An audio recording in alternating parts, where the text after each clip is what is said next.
Hi hello எல்லோரும் எப்படி இருக்கீங்க? அன்றைக்கி காலையிலேயே நேரமே கிளம்பியாச்சுங்க பெங்களூருக்கு. கிளம்பும் போதே லைட்டாக தூறல் போட்டுச்சு.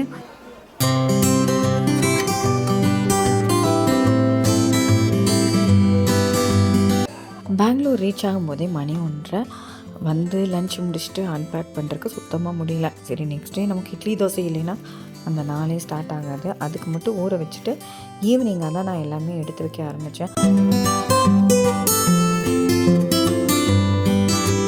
யூஸ்வலாக சின்ன வெங்காயம் நாங்கள் ஊர்லேருந்து தான் வாங்கிட்டு வருவோம். இங்கே அவ்வளோவா கிடைக்காது.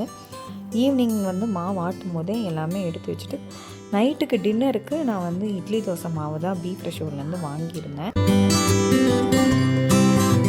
பசங்களுக்கு வந்து கொஞ்சம் கிறிஸ்பியாக இருந்தால் ரொம்ப பிடிக்கும்.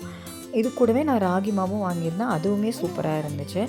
நீங்கள் இன்னும் பீஃப் ரெஸ்டோ வந்து பெங்களூரில் யாரும் ட்ரை பண்ணலைன்னா கண்டிப்பாக ட்ரை பண்ணி பாருங்கள். உங்களுக்கு பிடிக்கும். அதுக்கப்புறம் நீங்கள் ரெகுலராக வாங்க ஆரம்பிச்சிடுவீங்க.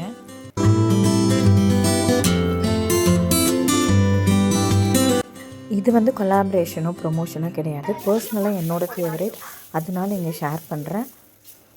தோசைக்கு நான் வெங்காயம் புளி சட்னி தான் ரெடி பண்ணியிருந்தேன். ராகி தோசைக்கு புளி சட்னி இந்த மாதிரி செஞ்சால் ரொம்பவே டேஸ்ட்டாக இருக்கும்.